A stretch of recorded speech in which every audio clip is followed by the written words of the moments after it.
Hey all welcome back to my channel. இன்றைக்கி நம்ம பார்க்க போகிறது ஈவினிங் ஸ்நாக் ரெசிபி தான். ரெசிபிக்குள்ளே போகிறதுக்கு முன்னாடி நீங்கள் இன்னும் என்னோடய சேனலை சப்ஸ்கிரைப் பண்ணலைன்னா சப்ஸ்கிரைப் பண்ணிக்கோங்க. அது மட்டும் இல்லை, பெல் ஐக்கானை கிளிக் பண்ணிக்கோங்க. அப்போ தான் நான் வீடியோஸ் அப்லோட் பண்ணும்போது உங்களுக்கு நோட்டிஃபிகேஷன் வரும். மறக்காமல் லைக் பட்டனையும் தட்டி விட்டுருங்க. ஸோ வீடியோக்குள்ளே போகலாம். நான் இன்றைக்கி ஆனியன் பக்கோடா எப்படி பண்ணுறதுன்னு காமிக்க போகிறேன். இதுக்காக நான் 2 பெரிய ஆனியன்ஸை நீட்ட வாக்கில் ஸ்லைஸ் பண்ணி எடுத்திருக்கேன். ஸ்லைஸ் பண்ணி வச்சது மட்டும் இல்லாமல் அதை நான் கொஞ்சம் உதுத்து எடுத்துக்கிறேன். அப்போ தான் நம்ம பக்கோடா போடும்போது கரெக்டாக இருக்கும். கூட இடித்து வச்சிருக்கிற 4 பல் பூண்டு எடுத்திருக்கேன். பூண்டு கொஞ்சம் சதைச்சி எடுத்து போட்டுக்கோங்க. அதுக்கப்புறமா 2 பெரிய பச்சை மிளகா, இதை நான் நீல வாக்கில் கட் பண்ணி எடுத்திருக்கேன். கொஞ்சமாக கொத்தமல்லி இலை, கொஞ்சமாக கருவேப்பிலை. மேலே வீட்டில் இன்டீரியர் ஒர்க் போயிட்டுருக்கு, அதனால் கொஞ்சம் சவுண்டு கேட்கும். ஸோ அட்ஜஸ்ட் பண்ணிக்கோங்க. ஸோ இதை கொஞ்சம் லைட்டாக மிக்ஸ் பண்ணி விட்டுக்கலாம். லைட்டாக கொஞ்சம் உதுத்து விட்டு எல்லாத்தையும் மிக்ஸ் பண்ணி விட்டுக்கோங்க. இது மிக்ஸ் பண்ணியாச்சு. இப்போ இது கூட கொஞ்சமாக பெருங்காயத்தூள், அதுக்கப்புறமா கொஞ்சமாக வத்தல் பொடி.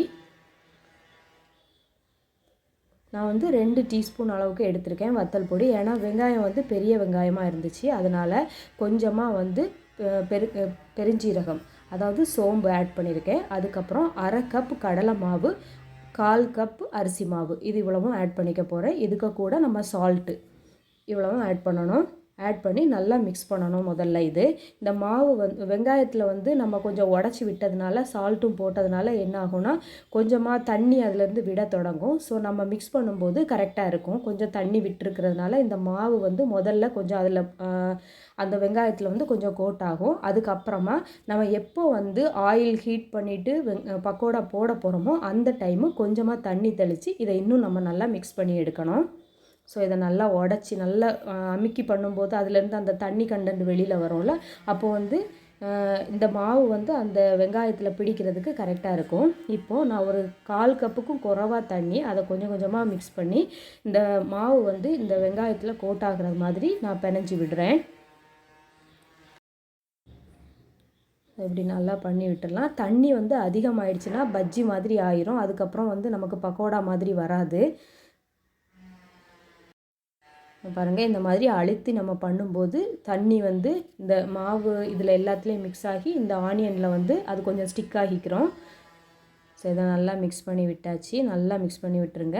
நீங்கள் இந்த டைமு உப்புலாம் இருக்குதான்னு டேஸ்ட் பண்ணி பார்த்துக்கோங்க. இதுக்கு கூட கொஞ்சமாக ஆயில் ஆட் பண்ணி அதையும் நான் இதில் நல்லா மிக்ஸ் பண்ணி விட்டுறேன். ஆயில் போடும்போது எண்ணெயில் நம்ம இதை போட்டு பொரிப்போம்ல, அப்போ அந்த மாவு எண்ணெயில் பிரிஞ்சு போகாமல் இருக்கும். ஸோ இதை எனக்கு ஒருத்தவங்க சொல்லி தந்த டிப், அதுக்கு அவங்களுக்கு தேங்க்ஸ் சொல்லிக்கிறேன் இந்த டைமு. ஸோ இப்போ எண்ணெய் ஹீட் ஆகிடுச்சு. இப்போ நம்ம ஒன்று போட்டு பார்த்தோன்னா அது உள்ளே போய் இருக்காமல் அது மேலே எலும்பி வரும். அந்த மாதிரி இருக்கும்போது எண்ணெய் நல்லா ஹீட்டாக இருக்குதுன்னு அர்த்தம். இப்போ இந்த டைமு நம்ம பக்கோடா போடுறதுக்கு ஸ்டார்ட் பண்ணிக்கலாம். இது ரொம்ப பெருசாக போடாமல் குட்டி குட்டியாக போட்டு எடுக்கும்போது தான் நல்லா க்ரன்ச்சியாக இருக்கும். அதோட சீக்கிரமாக குக் ஆகவும் செய்யும். உள்ளே மாவு மாதிரி இருக்காது. ஸோ அதனால் கொஞ்சம் கொஞ்சமாக போட்டு எடுத்துக்கலாம். எப்படியும் வீட்டில் ஈவினிங் ஸ்நாக்குக்கு எதுவுமே இல்லாட்டியும் நம்ம வீட்டில் ஆனியன் இல்லாத வீடு கண்டிப்பாக இருக்க வாய்ப்பில்லை. ஸோ ஆனியன் இருக்கும், அதில் நம்ம கட் பண்ணி போட்டு நம்ம இந்த மாதிரி பொரித்து சாப்பிட்டோன்னா டேஸ்ட்டும் நல்லாயிருக்கும். அதே வீட்டில் செஞ்ச திருப்தியும் நமக்கு இருக்கும். கொஞ்சம் கொஞ்சமாக போட்டுக்கலாம். போட்டு அப்பப்போ நம்ம இதை சின்ன ஸ்பூனோ இல்லைனா ஃபோர்க்கோ வச்சு லைட்டாக திருப்பி மட்டும் போட்டுக்கணும். அப்போ தான் நமக்கு அது ஈவனாக குக் ஆகி கிடைக்கும். இல்லைனா ஒரு சைடு கரிஞ்சது மாதிரி இருக்கும், மேல் சைடு குக் ஆகாமல் இருக்கும். அதனால் ஸோ இது நல்லா இந்த பபிள்ஸ் வருதுல்ல, இந்த பபிள்ஸ் கொஞ்சம் அடங்கணும். இந்த பாருங்கள், இப்போ நம்ம திருப்பி திருப்பி போட்டுக்கலாம். அப்போ ஈவனாக நமக்கு குக் ஆகி கிடைக்கும். ஸோ திருப்பி போட்டுக்கலாம். இப்போது தமிழ்நாட்டில் நிறைய இடத்துல மழை பெய்யுதுன்னு சொல்லி நியூஸில் பார்த்தோம்ல. ஸோ உங்கள் ஊர்லேயும் மழை இருந்துச்சுன்னா மழை டைம் ஈவினிங் டீ டைமுக்கு இந்த மாதிரி சூடாக பக்கோடா பண்ணி சாப்பிடுங்க, செம்மையாக இருக்கும். ஸோ இந்த பாருங்கள், பபிள்ஸ் எல்லாம் அடங்கிடுச்சு. இப்போ நம்ம இதை வெளியில் எடுத்துக்கலாம். எடுக்கும்போது கவனமாக எடுங்க, எண்ணெய் ரொம்ப சூடாக இருக்கும், மேலே தெரிச்சிரும். எடுக்கும்போது அந்த கரண்டிலையும் தண்ணி இல்லாமல் பார்த்துக்கோங்க. ஏன்னா தண்ணி இருந்ததுனாலும் எண்ணெய் தெறிக்கும்ல, அதனால்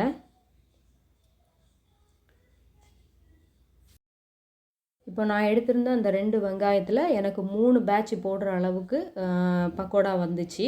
ஸோ நீங்களும் உங்களுக்கு வீட்டில் எவ்வளோ பேர் இருக்காங்களோ அதுக்கேற்ற மாதிரி பார்த்து பண்ணிக்கோங்க. எனக்கு வந்து ஒரு 3லேருந்து 4 பேர் பெரியவங்க சாப்பிட்றதுக்கு கரெக்டாக இருக்கும். இது வந்து வெறுமனே டீ டைமுக்கு மட்டும் இல்லை, இப்போ நம்ம பழைய சாப்பாடெல்லாம் சாப்பிடுவோம்ல, பழைய சாப்பாடு சாப்பிடும்போது இல்லைனா ஒரு சில வெரைட்டி ரைஸுக்கு அப்படி இல்லைனா ஒயிட் ரைஸுக்கு கூட இது வந்து நல்லா தான் இருக்கும். ஸோ பழைய சாப்பாடுக்கு உண்மையிலேயே சூப்பராக இருக்கும். இது நீங்கள் வந்து நல்லா ஃப்ரை பண்ணி எடுத்து சாப்பிட்டிங்கன்னா நல்லாயிருக்கும். இது வந்து கலர் வந்து கொஞ்சம் ப்ரௌன் ஆகணும், அப்போ தான் நல்லா கிறிஸ்பியாக இருக்கும். ஏன்னா நம்ம இதில் வந்து அரிசி மாவும் சேர்த்துருக்கோம், அதனால் நல்லா கிறிஸ்பியாக வரும். ஸோ கண்டிப்பாக ட்ரை பண்ணி பாருங்கள் இந்த ரெசிப்பியை. பபிள்ஸ் நல்லா வருது பாருங்கள். இது அடங்கின உடனே நம்ம எடுத்துட வேண்டியதான். ஸோ அவ்வளோதான், அடுத்த லாஸ்ட் பேட்சும் எடுத்தாச்சு.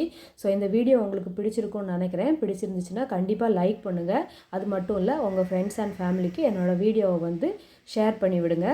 கண்டிப்பாக ட்ரை பண்ணி பாருங்கள். முக்கியமாக எப்படி இருந்துச்சுன்னு சொல்லுங்கள். தேங்க்யூ ஃபார் வாட்சிங்.